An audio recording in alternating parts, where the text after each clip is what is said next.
जय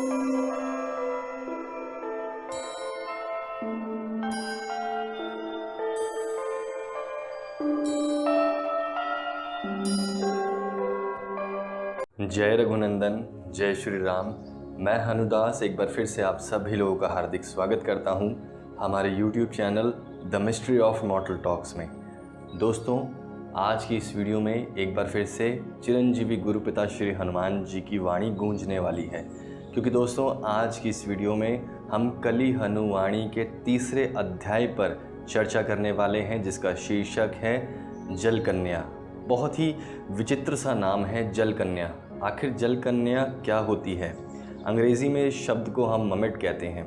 जल कन्या आखिर एक ऐसे शब्द को कहा जाता है, एक ऐसे प्राणी को बोला जाता है जो आधा इंसान होता है और आधा मछली। दोस्तों, जल कन्या ये जो अध्याय है बेहद महत्वपूर्ण है, क्योंकि प्रत्येक किरदार, प्रत्येक व्यक्ति के अंदर और उसके पीछे एक जल कन्या छुपी हुई है, जो जाने अनजाने में सब लोगों को नुकसान पहुंचा रही है। इसलिए आज का अध्याय बेहद ही महत्वपूर्ण है, क्योंकि ये अध्याय बेहद ही लंबा है। इसलिए सभी लोगों को सूचित किया जाता है कि इस अध्याय को हम 2 भागों में विभाजित करेंगे। आज की वीडियो में आधा अध्याय बताया जाएगा और अगली आने वाली वीडियो में इसी अध्याय के दूसरे भाग को डिस्क्राइब किया जाएगा। तो बिना समय खराब करते हुए आज की वीडियो की शुरुआत करते हैं। दोस्तों, ये कहानी दूसरे अध्याय से ही शुरू होती है, जिसका शीर्षक था 2 माताओं से जना। इस अध्याय की शुरुआत वहीं से होती है जब बाबा मातंग पूर्वजों से मिलने के लिए अपनी चट्टान पर जाते हैं और उसी के साथ सुचेता और विचेता चित्त को लेकर उनके साथ जाती है।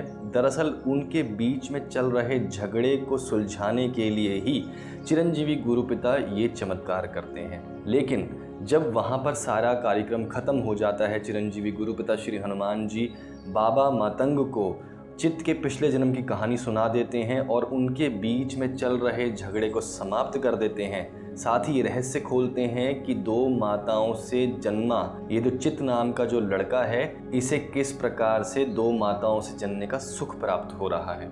दोस्तों, कहानी वहीं ख़त्म नहीं होती। जब चिरंजीवी गुरुपिता श्री हनुमान जी उस चट्टान से ओझल हो जाते हैं, तो सुचेता और विचेता बाबा के कहने से चट्टान से नीचे उतर जाती हैं और अपने समुदाय में वापस चली जाती हैं। लेकिन उसी समय बाबा मातंग बहुत देर तक चट्टान पर बैठे रहते हैं और वो इसी सोच में रहते हैं कि क्या ये कोई भ्रम तो नहीं कि गुरुपिता श्री हनुमान जी आज हमारी धरा पर फिर से पधारे हैं। उन्हें शायद ये भ्रम हो जाता है कि फिर से श्री हनुमान जी की वाणी गूंजने वाली है, क्योंकि दोस्तों कली हनुवाणी में पूरा 1 हफ्ते का जो चरम पूजा का जो सिस्टम होता है, जो मातंग करते हैं, वो पूरी एक चरम पूजा को डिस्क्राइब किया गया है। तो आप स्वयं सोच सकते हैं कि चिरंजीवी गुरुपिता कब से आ रहे हैं। जब प्रभु श्री राम देह त्याग कर अपने वैकुंठ धाम लौट गए थे, तब से श्री हनुमान जी मातंग समुदाय के साथ जुड़े हुए हैं। तो आप स्वयं सोच सकते हैं कि न जाने उन्होंने कितने अध्याय अपनी हनु पुस्तिका में मेंशन किए होंगे। दोस्तों, उस समय जब बाबा मातंग सोच में होते हैं तो उनका दिमाग ठीक तरीके से कार्य नहीं करता। वो बहुत उत्साहित हो जाते हैं और वो यही सोचते हैं कि चिरंजीवी गुरु का आगमन हमारी धरा पर हो चुका है। अब मुझे आने वाले दिन की चरम पूजा की तैयारियां करनी होंगी, क्योंकि दोस्तों जब श्री हनुमान जी मातंगों की धरा पर पधारते हैं तो उसके 1 हफ्ते तक चरम पूजा चलती है, जिसके कर्म कांड बाबा मातंग और उर्वा मिलकर करते हैं। इसी चीज को सोचते हुए बाबा मातंग फटाफट चट्टान से नीचे उतरते हैं और उतरने के बाद वो अपने कबीले में जाकर ये देखते हैं कि सब लोग सोए हुए हैं। हालांकि चट्टान पर बैठे बैठे उनका मस्तिष्क उन्हें यही एक दृश्य दिखाता है और वो यही सोचते हैं कि चिरंजीवी गुरुपिता तो कब के हमारे समुदाय में पहुंच गए होंगे, वहाँ सब लोग जश्न मना रहे होंगे और श्री हनुमान जी की वाणी गूंजनी शुरू हो गई होगी। किस प्रकार से मातंग चिरंजीवी गुरु श्री हनुमान जी से उस रहस्यमयी ज्ञान का लाभ उठा रहे होंगे।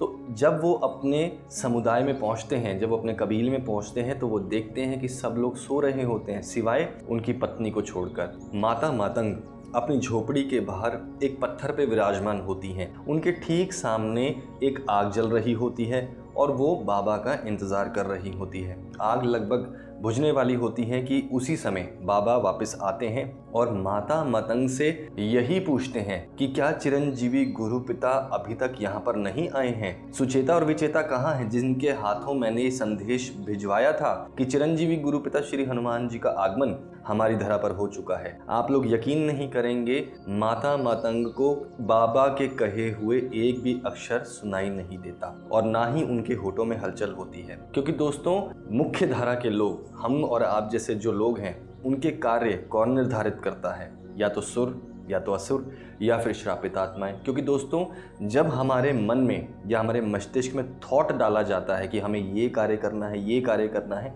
वो कौन डालता है? यदि हम गलत कार्य करने जा रहे हैं तो अवश्य वो थॉट किसी असुर का है। यदि अच्छा कार्य करने जा रहे हैं तो ज़रूरी नहीं है कि वो थॉट देवताओं द्वारा आपके दिमाग में डाला गया हो सकता है कि सुर द्वारा भी वो थॉट आपके दिमाग में डाला गया हो। इसलिए उस समय चिरंजीवी गुरु पिता मातंगों के साथ एक छोटा सा चमत्कार कर रहे थे। दरअसल मातंग जो भी कार्य करते हैं वो चिरंजीवी गुरु के आदेश पर ही करते हैं, उनकी निगरानी में ही करते हैं। स्वयं गुरु पिता ये सब चीज़ें निर्धारित करते हैं कि अब कौन सा व्यक्ति क्या कार्य करेगा, कौन से व्यक्ति के मन में कैसा दृश्य उत्पन्न करना है, कैसे व्यक्ति के मन में एक भ्रम उत्पन्न करना है। क्योंकि दोस्तों, मातंगों का जो हिसाब किताब है वो पूरी तरीके से श्री हनुमान जी के हाथ में है, क्योंकि वो पूर्ण तरीके से चिरंजीवी गुरु को समर्पित हैं। लेकिन जब बाबा मातंग माता मातंग को श्री हनुमान जी के आने की सूचना देते हैं, परंतु वो बात उनके कानों तक नहीं पहुंच रही, तो बाबा इस चीज से बड़े परेशान होते हैं कि आखिर क्या हो रहा है। कुछ तो समस्या होती है बोलने वाले के बीच में या सुनने वाले के बीच में, क्योंकि बाबा मतंग के शब्द माता मतंग के कानों तक नहीं पहुंचते। वो फिर से चिल्लाते हुए कहते हैं कि माता मतंग, चिरंजीवी गुरु पिता श्री हनुमान जी का आगमन हमारी धरा पर हो चुका है। चलिए उठिए, तैयारियां कीजिए, हमें चरम पूजा के लिए सब सामग्रियों को इकट्ठा करना है। लेकिन माता मतंग के कानों तक कोई भी शब्द नहीं पहुंचता। हार कर बाबा मतंग जमीन पर बैठ जाते हैं और रोने लगते हैं। इस चीज को देखते हुए माता मतंग उनके पास आती है, उनकी पीठ पर हाथ रखते हुए उन्हें सहानुभूति देती है और उन्हें यही कहती है कि बाबा आप चिंता मत कीजिए, सुचेता और विचेता के बीच में हो रहा झगड़ा बहुत जल्दी समाप्त हो जाएगा। दरअसल माता मतंग यही सोचती हैं कि अभी तक उनके पूर्वजों ने उन्हें इस झगड़े से निकाला नहीं है और वो इसी चीज को देखते हुए बाबा को सहानुभूति देती है। परंतु बाबा फिर से कोशिश करते हैं, लेकिन होता वही है, श्री हनुमान जी के आगमन के शब्द उनके कानों तक नहीं पहुंचते। और माता मतंग यही कहती है कि जिस प्रकार से आप रो रहे हैं, क्योंकि दोस्तों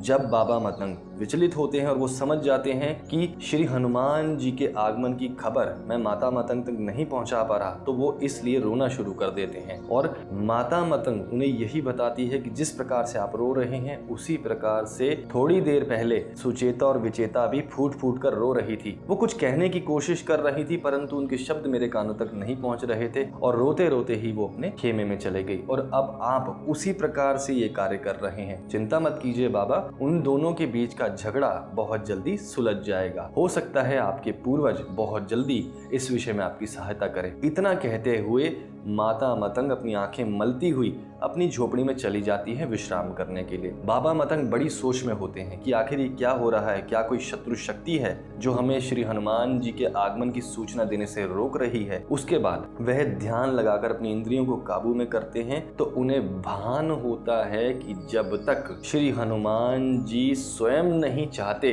तब तक किसी भी मातंग को नहीं पता चलेगा कि वे उनकी धरा पर पधार चुके हैं। क्योंकि दोस्तों ये एक देवी योजना है। जब श्री हनुमान जी मातंगों की धरा पर कदम रखते हैं तो वो प्रत्येक मातंग को अलग अलग प्रकार से दर्शन देते हैं, अलग अलग प्रकार से पहेलियों को सुलझाते हैं। उसके बाद ही संपूर्ण मातंग समुदाय को पता लगता है कि श्री हनुमान जी उनकी धरा पर पधार चुके हैं। इसके बाद बाबा मतंग स्वयं विश्राम करने के लिए अपनी झोपड़ी में चले जाते हैं और वो यही सोचते हैं कि क्या कुछ हो रहा है आज के समय में मातंग समुदाय में। क्योंकि दोस्तों मातंगों के बीच में भ्रम पैदा होना बहुत ही बड़ी बात है, क्योंकि वो स्वयं श्री हनुमान जी के शिष्य हैं, लेकिन कभी कभी वो भी भ्रम का शिकार हो जाते हैं। और जब वो निद्रा में जाते हैं तो वो यही सोचते हैं कि आज नहीं तो कल मेरी गद्दी संभालने वाला मेरे जैसा ही एक वयस्क इंसान मेरी जगह लेगा। और वो उस समय उर्वा के बारे में सोच रहे होते हैं, लेकिन उर्वा अपने ही ख्यालों में कहीं खो खोया होता है। दोस्तों यहाँ से जल कन्या का जो एक अध्याय है, जो जल कन्या की जो एक डेफिनेशन है वो यहाँ से शुरू है, क्योंकि उर्वा को बीते कई सालों से एक ऐसा स्वप्न आता है जिसमें वो एक जल कन्या को देखता है। दरअसल देवताओं द्वारा अलग अलग प्रकार से मातंगों को दृश्य दिखाए जाते हैं स्वप्न के माध्यम से, और उन्हें सूचित किया जाता है कि उर्वा ही आपके समुदाय का अगला बाबा बनेगा, मतलब उनके समुदाय का जो एक हेड है वो ही बनेगा और वो ही समुदाय को आगे लेकर जाएगा और उनका पालन पोषण करेगा। इसी विषय में जब बाबा उर्वा के बारे में सोच रहे होते हैं तो उर्वा गहरी नींद में अपने आप से, अपने भ्रम से और अपने डरावने स्वप्न से लड़ रहा होता है हमेशा की तरह। दरअसल वो यही देखता है कि हमेशा की तरह स्वप्न में उसे एक ही चीज दिखाई देती है कि वो एक बड़ी सी चट्टान पर लेटा हुआ है और उसके चारों तरफ दूर दूर तक समुद्र ही समुद्र है, और वहां लेटे लेटे ही वो अपनी मृत्यु की प्रतीक्षा कर रहा होता है। दोस्तों इतनी देर में ही जब वो पत्थर पर लेटा होता है उसके कानों में एक आवाज सुनाई देती है कि तुम कौन हो और यहाँ क्या कर रहे हो। थोड़ी देर के बाद उर्वा पत्थर से नीचे खिसकते हुए जब देखता है तो पानी में उसे एक सुंदर कन्या दिखाई देती है जिसकी आंखें हरी हरी होती हैं, रूप रंग ऐसा होता है जैसे कोई परी होती है, लेकिन असल में वो एक जल कन्या होती है। दोस्तों जल कन्या दूर से देखने में बहुत खूबसूरत होती है। पहले प्राचीन काल में जल कन्याएं होती थी, ये सत्य है, लेकिन आप सभी लोग जानते हैं कि जब जल कन्या अपना दूसरा रूप धारण करती है तो वो एक भक्षक बन जाती है। इसलिए दोस्तों इस चीज को किसी भी ऐसी चीज से ना जोड़े जो एक फैंटेसी की तरह हो, एक कहानी की तरह हो, क्योंकि ये एक सत्य घटना है। उसके बाद उर्वा उस चीज को, उस लड़की को देखकर घबरा जाता है और उसके बाद वापस चट्टान पर लेट जाता है। काफी देर के बाद वो यह सोचता है कि मृत्यु तो यहाँ होनी निश्चित ही है, क्योंकि दूर दूर तक समुद्र होता है, वापस घर जाने का कहीं भी रास्ता उसे नहीं दिखाई देता। फिर दोबारा एक आवाज गूंजती है कि हे यात्री, मैं आपकी सहायता कर सकती हूँ, आपको आपके घर पहुँचाने में मैं आपकी अवश्य सहायता करूंगी। आप कौन हैं और यहाँ पर कैसे पहुंचे हैं? उर्वा हिम्मत करते हुए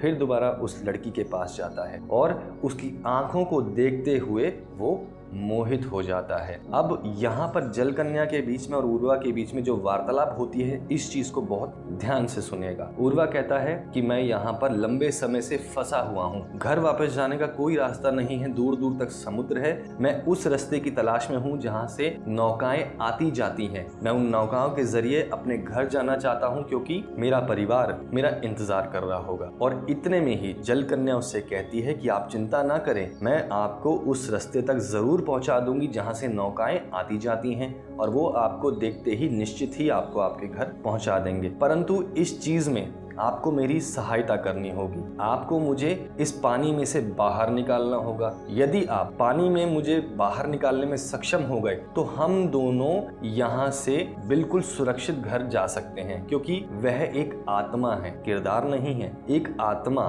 तब इस संसार में फंस जाती है जब वो इस संसार के रंगीन दृश्यों में फंस कर रह जाती है और वो यही सोचती है कि वो एक किरदार है, एक बॉडी है जिसे एक काम दिया गया है और जो उस किरदार में फंसकर हमेशा की तरह वो कार्य दोहराती रहेगी। उर्वा उस जल कन्या की बातों में आ जाता है और अपने हाथ नीचे करता है, पत्थर से लटकने की कोशिश करता है ताकि उस जल कन्या को ऊपर उठा सके। उसकी सहायता करने के लिए वो अपने हाथ बढ़ाता है। जैसे ही उर्वा और उस जल कन्या के हाथ आपस में मिल जाते हैं, दोनों का गठबंधन हो जाता है, एक कुंडली टाइप बन जाती है। जैसे ही उर्वा उस जल कन्या को ऊपर खींचने की कोशिश करता है, वो स्वयं इस भ्रम में फंस जाता है। जल कन्या पानी में धंसती चली जाती है। उर्वा को लगता है कि शायद उसे कोई पीछे से धक्का मार रहा है या जल कन्या को नीचे कोई खींच रहा है। देखते ही देखते उर्वा पानी में गिर जाता है और डूब जाता है। जितना हाथ पैर मारने की कोशिश करता है उतना भीतर डूबता जाता है और अंत में वो पूरे तरीके से पानी की गहराई में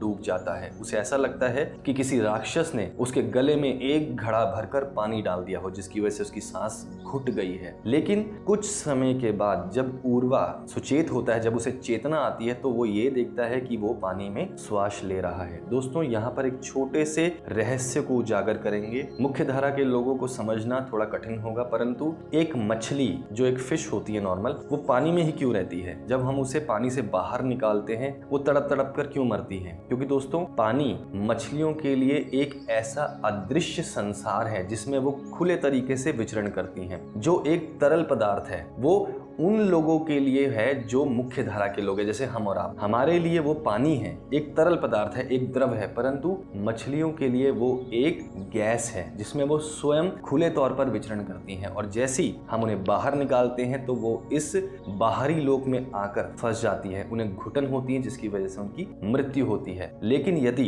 एक व्यक्ति स्वप्न लोक में जाकर के इंसान की देह को त्याग करके मछली की देह धारण कर ले तो वो व्यक्ति समुद्र की गहराइयों में जाकर समुद्र के रहस्यों को समझ सकता है। दोस्तों, बेहद ही महत्वपूर्ण ज्ञान है, इसे इसलिए इतने लंबे तरीके से डिस्क्राइब किया जा रहा है। जब उर्वा देखता है कि वो पानी में श्वास ले रहा होता है तो वो देखकर हैरान होता है कि वो पानी में तैर रहा होता है, जिसे जल कन्या साथ लेकर गहराई में जा रही होती है। और वो इस चीज को देखकर आश्चर्यचकित रहता है कि जल कन्या का आधा हिस्सा मानवों का होता है और आधा हिस्सा मछली का। इसके बाद वो स्वयं की देह देखता है, वो स्वयं भी जल कन्या बन जाता है। दोस्तों, जल कन्या का मकसद यही होता है कि एक ऐसे व्यक्ति को, एक ऐसी आत्मा को फंसाना जिसे वो अपने जैसा बना सके। उर्वा के साथ भी ऐसा हुआ। जल कन्या ने उसका अपहरण किया और उसे अपनी दुनिया में लेकर जा रही थी। उसके बाद जब वो अपनी दुनिया में, अपने संसार में उर्वा को ले जाती है तो वहां पर जल परियों की रानी को वो प्रणाम करती है और कहती है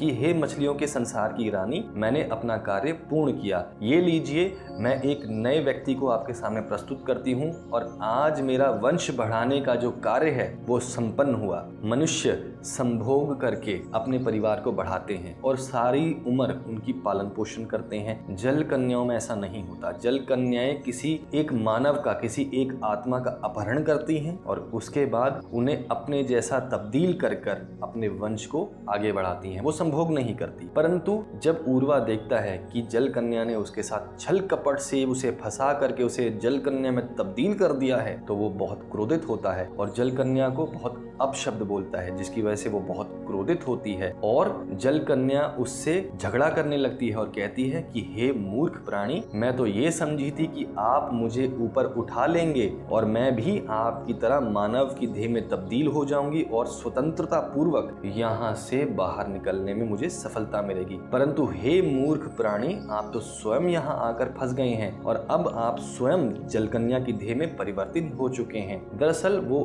एक ऐसी अभागी आत्मा होती है जो जल कन्या की देह में फंसी होती है। उर्वा का मकसद यही होता है कि उस आत्मा को मुक्ति दिलाना, परंतु उस समय देवी देवताओं की दिव्य योजना के कारण ये स्वप्न उसे बार बार दिखाया जाता है ताकि वो जल कन्या के रहस्य को समझे। आगे आप सभी लोगों को समझाया जाएगा कि मुख्य धारा के लोगों में जल कन्या को कैसे पहचाना जाता है। जब जल कन्या उस पर क्रोधित होती है तो उर्वा काफी देर तक अपने दांत पीसता रहता है। वो यही सोचता है कि अब मैं घर कैसे जाऊंगा, मेरा परिवार, मेरा समुदाय मेरा इंतजार कर रहा होगा। परंतु जल कन्या उसे बताती है कि एक दिन उसे भी ये अवसर दिया जाएगा, उसे भी किसी ऐसी आत्मा का, ऐसे किरदार का अपहरण करना होगा। चाहे तो वो उसकी सहायता से फिर से दोबारा मानव बनकर अपनी दुनिया में वापस जा सकता है, अपितु उसका अपहरण करके उसे भी जल कन्या में तब्दील कर सकता है और अपना वंश आगे बढ़ा सकता है। दोस्तों, इसी के कारण चलते हुए बहुत लंबा समय बीत जाता है, लेकिन एक दिन ऐसा आता है कि जल कन्याओं के जो राज्य में एक ऐसा दिन मनाया जाता है कि जब उनके राज्य में उनके लोगों को जिंदा ही एक भयानक मछली के मुख में जाना होता है। दरअसल ये उनके समाज की प्रथा होती है। बड़ी भयानक मछलियां जल कन्याओं को खाती हैं और बदले में उनको रक्षा प्रदान करती हैं समुद्र के जहरीले और दूसरे जीवों से। उर्वा अपने सुख समृद्धियों में खोया होता है, लेकिन वो बहुत लंबे समय तक जब वहां पर समय बिता लेता है तो उसके जल मानवों के साथ बहुत अच्छे रिश्ते कायम हो जाते हैं और उसके घर जाने की स्मृतियां, उसके परिवार की स्मृतियां कि बाबा मतंग कौन थे, माता मतंग कौन थी, उर्वी कौन थी, ये सब चीजें उसके मस्तिष्क से निकल जाती है और वो सुख भोगने के लिए वहां पर लंबे समय तक व्यतीत करता है। अंत में वो दिन आता है कि जब उसे एक भयानक मछली के मुख में जाकर अपने आप को कुर्बान करना होता है, लेकिन उससे पहले उसको एक मौका दिया जाता है कि अब तुम्हें अपने वंश को आगे बढ़ाना है। तुम्हें भी एक मौका दिया जाएगा कि तुम समुद्र की सतह पर जाकर किसी आत्मा का अंगेठ करोगे और उसे अपहरण अपहरण करने के द्वारा जल कन्या में तब्दील करके अपने वंश को बढ़ाते हुए सुख भोगोगे। और उर्वा ऐसे ही करता है। जब वो सतह पर पहुंचता है तो उसे एक नौका दिखाई देती है जिसमें एक लड़की नौका से बाहर पैर कर कर बैठी होती है और उसके कुछ मित्र अपने आप को संतुष्ट कर रहे होते हैं स्वादिष्ट भोजन से या नाच गाना कर रहे होते हैं। जब उर्वा लड़की को देखता है तो बहुत मायूस होती है, दुखी होती है और इसी चीज का फायदा उठाते हुए उर्वा उसके पास पहुंच जाता है। उसके मन में यही होता है कि मैं इस कन्या को अपहरण करते हुए अपने वंश को आगे बढ़ाऊंगा, मैं भी इसे जल कन्या में तब्दील कर दूंगा। और उसके बाद उर्वा अपनी जल कन्या की देह का प्रदर्शन करता है। वो हवा में छलांग लगाता है जिसको कन्या एक बारी देखते हुए नजरअंदाज कर देती है। दूसरे ही क्षण उर्वा धीरे धीरे उस नौका के पास पहुंच जाता है और कन्या से बातचीत करनी शुरू करता है। सबसे पहले वो यही कहता है प्रश्न के रूप में कि हे कन्या, हे आत्मा, आप कौन हैं, आप इतनी दुखी क्यों हैं? कन्या उसे कोई भी जवाब नहीं देती, लेकिन इसी चीज का फायदा उठाते हुए उर्वा कहता है कि मैं आपकी सहायता करूंगा, आप कृपा कर मुझे बताइए कि आप दुखी क्यों हैं। परंतु कन्या उस चीज पर ज्यादा ध्यान नहीं देती। फिर उर्वा उससे कहता है कि मैं एक अभागी आत्मा हूँ जो यहाँ पर जल मानवों के संसार में फंसी हुई है, क्या आप मेरी सहायता करेंगी, मुझे फिर से मानव की देह प्रदान करेंगी, क्या मुझे आप मेरे घर जाने का रास्ता दिखाएंगी? मैं अपने घर जाना चाहता हूँ। परंतु इसी समय उसकी जल मानवों की जो देह है वो उसे दोबारा से समुद्र में खींचती है, क्योंकि दोस्तों आधा शरीर मानव का है और आधा शरीर जल कन्या का। दोनों के बीच में ऐसा झगड़ा होता है कि दोनों आपस में इतना तनाव पैदा करती हैं कि उर्वा बोर आ जाता है। वो निश्चय करता है कि वो कूद कर फिर से एक बारी लड़की के सामने अपनी जल मानवों की देह का प्रदर्शन करेगा और वो ठीक ऐसा ही करता है। पहली कोशिश में वो नाकाम रहता है, लेकिन दूसरी कोशिश में वो नाव को पकड़ने में सक्षम हो जाता है। इसी दौरान कन्या उसका हाथ थाम लेती है। कन्या कहती है कि मैं आपकी सहायता करूंगी। उर्वा कहता है कि यदि आप मुझे ऊपर खींच लेंगी तो हम दोनों ही स्वतंत्र होकर अपने घर वापस जा सकते हैं, अपितु यदि आप भी नाकाम हो जाएंगी तो आप भी मेरी तरह सागर में डूबती चली जाएंगी और आप भी जल मानवों में तब्दील हो जाएंगी, आप भी जल कन्या बन जाएंगी। लेकिन कन्या इस चीज पर ध्यान नहीं देती, वो उर्वा की सहायता करना चाहती है और वो ऐसा ही करती है। उसे इस चीज से कोई फर्क नहीं पड़ता कि वो जल मानवों में तब्दील हो जाएगी, अपना घर संसार भूल जाएगी, अपने मित्रों को छोड़कर एक ऐसे इंसान से बात कर रही है और उसी के साथ एक ऐसे अदृश्य संसार में चली जाएगी जहां उसे जल कन्या के देह में रहना होगा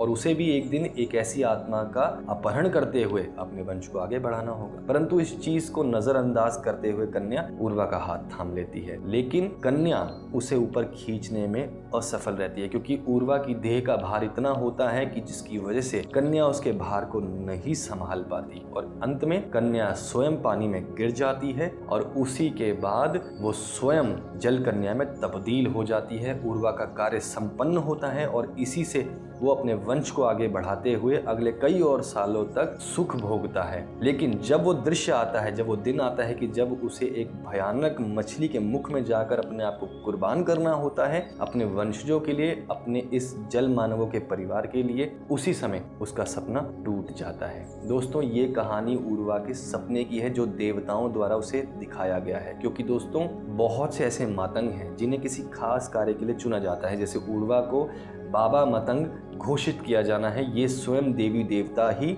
निश्चय करते हैं। जैसी उर्वा की आंख खुलती है अगले दिन चरम पूजा की शुरुआत होने वाली होती है। जब बाबा मतंग और उर्वा वेदी के पास जाते हैं जहां पर कुछ कर्म कांड करे जा रहे होते हैं, उस समय उर्वा बाबा से कुछ बात करता है कि बाबा मैंने इस प्रकार का सपना देखा है, मुझे न जाने कितने सालों से कितने समय से ये जल कन्या का स्वप्न आ रहा है, मैं समझ नहीं पा रहा हूँ कि आखिर जल कन्या है क्या। बाबा मंद मंद मुस्कुराते हैं और उससे यही बोलते हैं अपने मन में ही कि तुम बहुत भाग्यशाली हो, क्योंकि दोस्तों देवता स्वयं उर्वा को इस स्वप्न दिखाकर जल कन्या का रहस्य उसके सामने उजागर कर रहे होते हैं। बाबा मतंग सिर्फ यही चाह रहे होते हैं कि स्वयं मेरे बिना बोले ही उर्वा इस रहस्य को सुलझाए। उस समय बाबा मतंग चुप रहते हैं, क्योंकि जब वो कर्म कांड करते हैं तो उस समय वार्तालाप करनी कोई इतनी खास बड़ी बात नहीं है। लेकिन जब उर्वा इस चीज से परेशान रहता है और बाबा मतंग उसे जवाब नहीं देते काफी देर तक, उसके बाद बाबा मतंग कहते हैं कि उर्वा तुम चिंता मत करो, बहुत जल्द तुम्हें ये सब चीजें साफ साफ समझ में आ जाएंगी कि आखिर जल कन्या क्या है, उसका रहस्य क्या है। मन ही मन बाबा मतंग मुस्कुराते हैं, उसे आशीर्वाद देते हैं कि हे पुत्र, तुम बहुत सौभाग्यशाली हो, बहुत जल्द तुम मेरी जगह लेने वाले हो। समस्त देवी देवता तुम्हें आशीर्वाद दे रहे हैं और तुम्हें जल कन्या के रहस्य को समझने में तुम्हारी सहायता कर रहे हैं। इसी के पश्चात जब उनके कर्मकांड खत्म होते हैं तो बाबा कहते हैं कि उर्वा, परेशान होने की आवश्यकता नहीं है। यदि जल कन्या अगले 2-3 दिन तक मुझे दिखाई देगी तो मैं तुम्हें साक्षात उसके दर्शन करवाऊंगा। एक दिन बाबा मतंग, उर्वा और उनके कुछ मातंग साथी जंगल में शहद की खोज कर रहे होते हैं। उसी समय उन्हें 3 जल कन्याएं अलग अलग पत्थरों पर बैठी दिखाई देती है, जिन्होंने अपने आप को ऐसे साँचे में ढाला होता है जिससे वो नहीं होते। मुख्य धारा के 3 लोग जो अपने वस्त्रों को त्याग कर शरीर पर पत्ते बांधकर ऐसे होने का नाटक करते हैं जैसे वो जंगल के आदिवासी हों, स्वयं मातंग होने का नाटक करते हैं। परंतु बाबा मतंग उर्वा से कहते हैं कि देखो, जिस जल कन्या के बारे में तुम मुझसे पूछ रहे थे, ये रही वो 3 जल कन्या। दोस्तों, अब आपको समझ आएगा कि जल कन्या कौन है। बाहरी समाज में जो लोग हैं, इसका उदाहरण हम आपको अपने आप से जोड़कर देते हैं। कहने को चिरंजीवी गुरु पिता ने हमें एक नया जीवन प्रदान किया है, लेकिन अगर ऐसा हो जाए कि बाहर से तो हम हनुदास हैं परंतु अंदर हमारे एक ऐसा इंसान छुपा हुआ है जो ढोंगी है, पाखंडी है, कपटी है, आप कैसे पहचानेंगे? इसी को जल कन्या कहते हैं। प्रत्येक व्यक्ति के अंदर, प्रत्येक किरदार के पीछे एक जल कन्या छुपी है जो अच्छे से अच्छे किरदार को अपने साँचे में ढाल करके उसे बर्बाद कर देती है। दरअसल यहाँ पर 3 जल कन्याओं की जो बात हो रही है वो सेतु के मुख्य संत थे। पहले अध्याय में प्रस्तावना में हमने आपको बताया था कि 3 संत जब जाते हैं, बाबा मतंग उर्वा के हाथ से मटका लेकर फोड़ देते हैं। वो इसलिए फोड़ते हैं क्योंकि बाबा मतंग इन 3 बाहरी जनों को जल कन्याओं की निगाहों से देखते हैं, क्योंकि बाहर के जो लोग हैं, मुख्य धारा के लोग, वो जंगलों को काटते हैं अपने फायदों के लिए, जमीनों को हड़प रहे हैं, जिसकी वजह से मातंग समुदाय में बहुत समस्याएं उत्पन्न हो रही हैं, उन्हें फसल बोने में बहुत दिक्कत हो रही है। तो ये जल कन्या का रहस्य है दोस्तों। जिस प्रकार से जो व्यक्ति अपने आप को दिखाता है वैसा होता नहीं है, जैसा बाहर से है वैसा अंदर से नहीं होगा। मातंग प्रत्येक व्यक्ति के अंदर की और उसके पीछे की जल कन्या को बहुत आसानी से देख लेते हैं। और बाबा मतंग ने जब उर्वा के हाथ से मटका लेकर फोड़ा तो उन्होंने अपने चेहरे पर क्रोध जताया था। वो इसलिए जताया था ताकि ये 3 जल कन्याएं उनसे दूर भाग जाएं और उनसे बात करने का प्रयत्न ना करें। दोस्तों,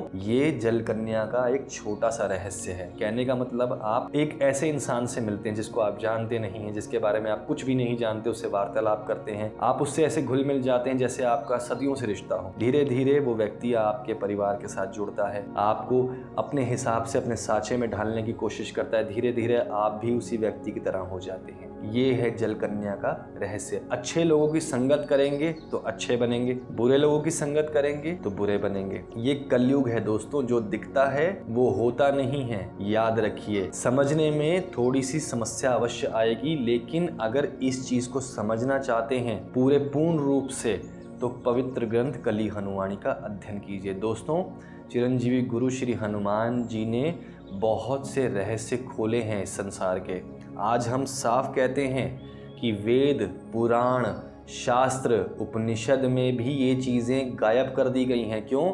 आज से पहले एक बुद्धिमान व्यक्ति था, पता नहीं कौन था, हम भी नहीं जानते। उस बुद्धिमान व्यक्ति ने प्राचीन चीज़ों को उसके अंदर से धीरे धीरे हटाना शुरू करा, अपने साँचे के हिसाब से ढालना शुरू कर दिया, कुछ प्राचीन शब्दों को अपनी सहूलत के हिसाब से बदल दिया। उसके बाद वो बुद्धिमान व्यक्ति 10 ऐसे लोगों के पास जाते हैं जो उसी की तरह बुद्धिमान होते हैं। जब वो इंसान सब में ये गाथा गाता है तो धीरे धीरे सारे संसार में ये भ्रम फैल जाता है कि नहीं, जो उस व्यक्ति ने बोला वही सत्य है। इसलिए धीरे धीरे हमारे उपनिषदों में से, हमारे शास्त्रों में से, हमारे ग्रंथों में से वो सारी चीज़ें जो मूल रूप में देवताओं ने उसमें डाली थी वो आज हम तक नहीं पहुंच रही हैं। इसलिए चिरंजीवी गुरु श्री हनुमान जी ने इस चीज़ का बीड़ा उठाया है कि अपने भक्तों तक और संसार के हर उस प्राणी तक जो भगवान की भक्ति करता है उस तक ये ज्ञान पहुँचे। दोस्तों, बेहद ही महत्वपूर्ण ज्ञान है, इसलिए श्रीलंका के जंगलों से, गहराइयों से श्री हनुमान जी ये ज्ञान हम तक भेज रहे हैं। जो व्यक्ति ज्ञान को समझेगा, जागृति को प्राप्त करेगा और आत्मा की मुक्ति होगी। इसका मतलब ये नहीं है कि आप मृत्यु को प्राप्त हो जाएंगे। जी नहीं दोस्तों, किरदार वही रहेगा, सिर्फ आत्मा में परिवर्तन होगा।